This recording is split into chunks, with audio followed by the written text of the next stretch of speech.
주말을 지났지만요, 이 미투 운동은요, 사그라드는 게 아니라 오히려 들불처럼 계속 번지고 있습니다. 여기서 멈춰선 안 된다는 목소리도 더 커지고 있는데, 자, 이런 가운데 홍순빈 아나운서, 네.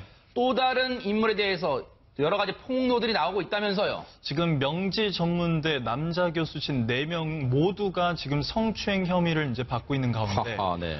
그 중에서 학과장이었던 박중현 씨에 대한 이제 폭로가 쏟아지고 있었습니다. 네. 이 폭로는 SNS의 한 글로부터 시작이 되는데요. 네. 그 글에 의하면 이 교수가 성추행을 했다. 네. 그리고 폭언을 했다. 아하. 그리고 교수와 제자 간 할 수 없는 행동을 강요했다. 네. 뭐 이렇게 얘기를 하고 있는데 네. 당시의 상황을 당시에 원하는 대로 해주지 않으면 네. 진행되고 있는 제작 실습 무대에 설 기회를 잃어버리지 않을까, 그리고 외면당하지 않을까, 이런 걱정 때문에 당시는 이렇게 넘기다가 네. 드디어 이제 용기를 내서 이 미투 운동에 참여를 하게 된 겁니다. 이제 저 화면이 실제 인터넷 커뮤니티에 올라왔던 글을 저희가 화면으로 보여드리는 겁니다. 저희가 차마 방송에서는 저희들 입으로 할 수 없는 표현들이 너무 많아서 그냥 화면으로만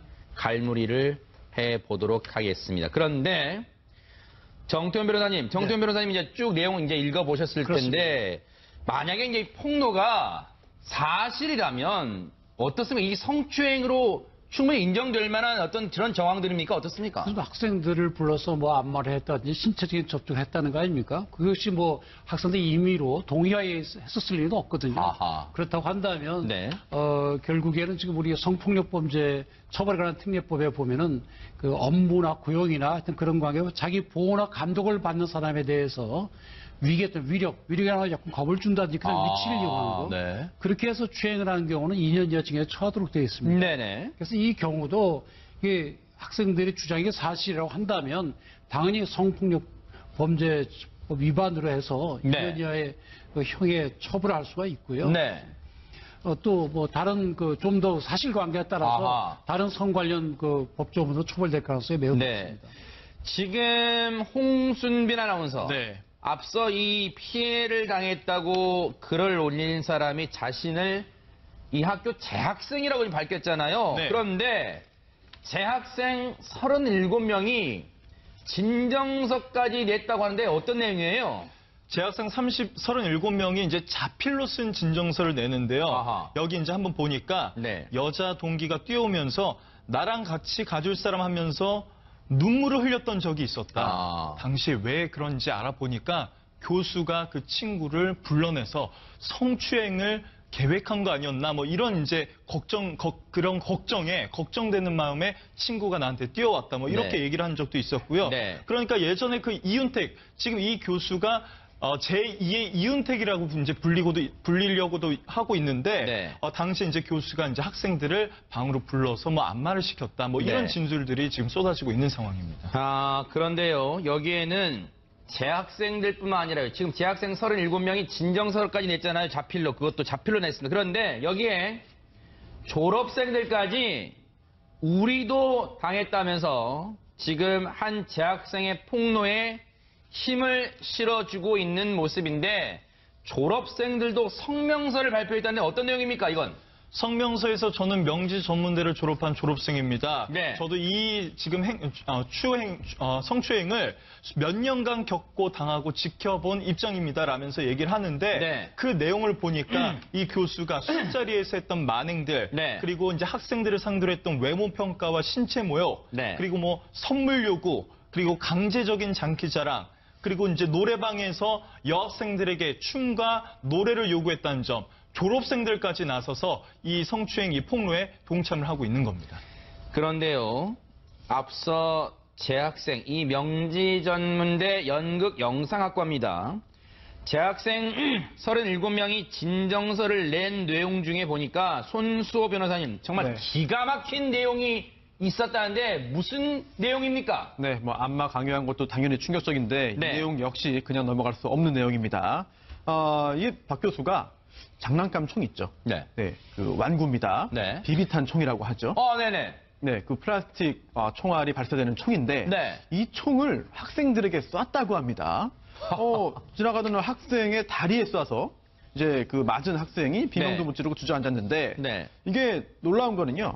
이게 일회성으로 단순히 피해자 한 명에게 한 것이 아니라 네. 여러 학생에게 굉장히 이런 행동을 반복해서 했다고 하는데 아하, 네. 심지어 또 뒷덜미에 이 총알을 맞은 학생도 있었고요. 아. 또 이 당시 상황을 목격한 그런 학생들의 이야기에 따르면 네. 당시에 이 박중현 교수가 다른 학생들도 쏘려고 8층과 9층을 종횡무진해서 다녔다라고 하하. 지금 주장하고 있습니다. 네. 게다가 아니 도대체 교수가 무슨 일이 있어서 이렇게 플라스틱 총알을 학생들에게 쐈겠냐 못 믿겠다라고 네. 하는 분도 계실 텐데 네.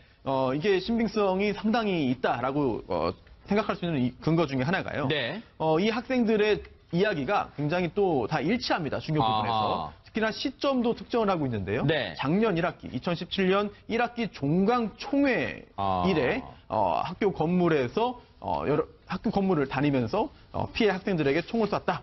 플라스틱 총을 썼다라고 하는 이야기를 공통되게 하고 있기 때문에 네. 실제로 이런 일이 있었을 가능성이 상당히 있어 보입니다. 최명규 원장님, 이랬답니다.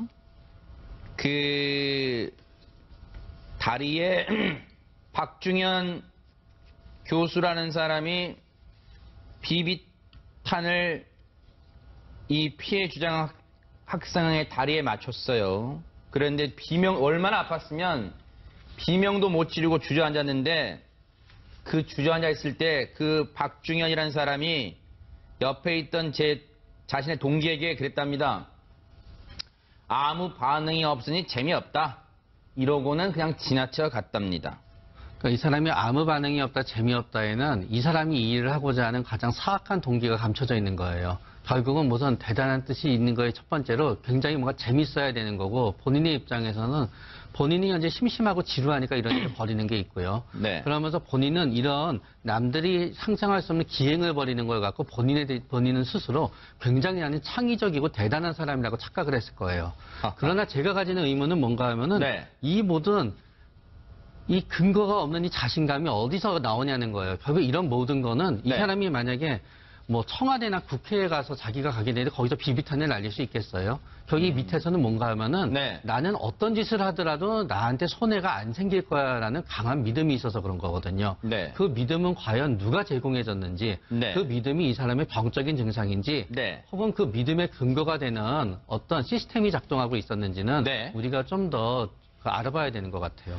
이러다 이렇게 논란이 커지고 있는데 정작 본인은 뭐 어떻게 하고 있어요? 홍순배 아나운서. 그러니까 논란이 계속 커지고 있으니까 네. 이 당사자는 사과문을 공개를 했습니다. 이제 네. 사과를 하고 있는 건데요.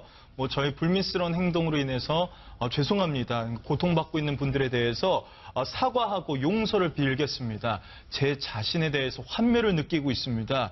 당시에는 저만 생각하고 학생들에게 특히 여학생들에게 정신적, 신체적 고통을 느끼게 한 수치스러운 언행에 대해서 처음 이제 알았을 때는 솔직히 당황하고 경황이 없었지만 제가 생각해 보니까 학생들의 고통을 충분히 이해하고 저의 잘못도 깨닫고 있습니다. 라면서 이렇게 장문의 사과문을 올렸습니다.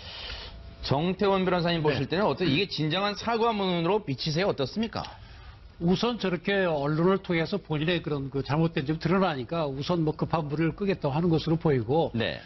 경찰이 수사에 들어갔으니까 형사 처벌은 그쪽에서 하겠지만 또 소속 대학에서도 너무 안이하게 한 것이 아닌가 생각이 든 것이 네. 저도 뭐 제가 총장으로 재직할 당시 이런 일이 있었으면 바로 양성평등위원회 해부돼서 징계위원회를 거쳐서 네. 파면 내지는 해임이 정답인 것입니다. 이런 사람이 지금 사과하고 뉘우친다고 해서 대학에 그대로 교수로 있게 한다는 것은 학생과 학부모들에 대한 모독입니다. 네. 마땅히 학교에서도 신속한 조치가 있어야 될 걸로 보입니다. 네.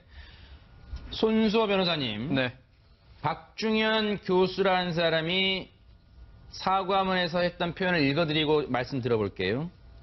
때로는 아버지처럼, 때로는 형님처럼 친하게 스스럼 없이 지낸다는 생각에서 따뜻함은 없이 배려도 없이 제 생각만 하고 모난 아버지처럼 형처럼 강요만 하는 잘못을 저질렀던 것 같습니다. 일단은 제가 늘 말하지만요.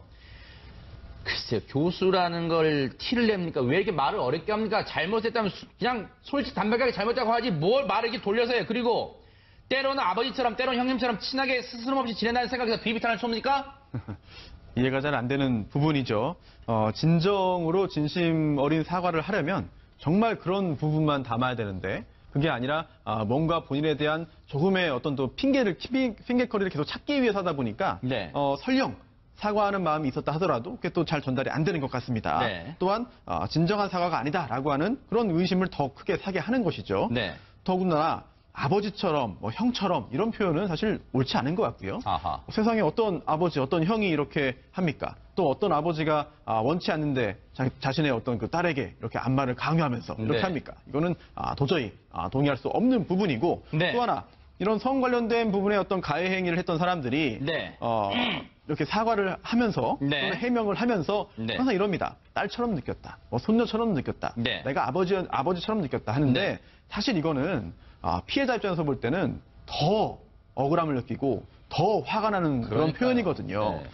앞으로 또다시 사과를 할 기회가 있을 것 같은데 네. 사과를 해야 될 것 같은데 그때는 이런 표현 쓰지 않길 바라겠고요. 네. 또 학생들도 이미 교수평가에서 이런 내용들을 다 썼다고 해요. 네. 그런데 학교 측에서는 알면서도 조치를 취하지 않고 있다가 네. 학과에 있는 다른 교수의 어떤 일이 터지자 부랴부랴 이제 그 진상조사위원회를 만들었다고 하거든요. 네. 학교에서도 제대로 된 대응을 못했다는 점 그냥 네. 넘어갈 수 없을 것 같습니다.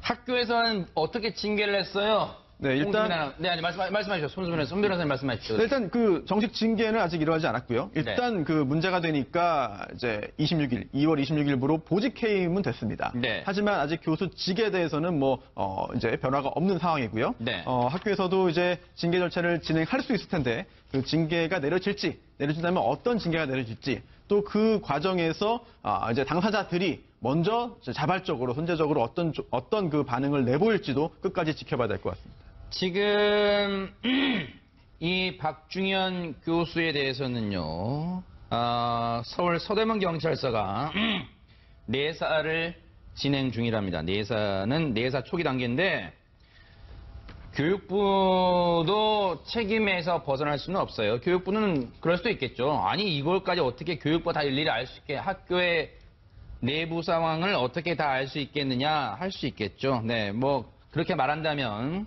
어쩔 수 없겠습니다만 그래서 그럴까요? 오늘부터 수요일까지 월, 화, 수, 5, 6, 7, 사흘간 명지 전문대를 방문해 현장 실태 조사를 실시하기로 했다. 최명기 원장이 늘 드는 생각이요. 우리 행정부처 보면요. 사후 약방문, 소잃고 외양간 뭐 이런 거예요. 다 지금 일이 지금 골물대로 골말 터졌는데 이제 와서 5, 6, 7, 사흘간 현장 실태 조사하는데 뭘 가서 조사할 수 있어요? 그러면 가서?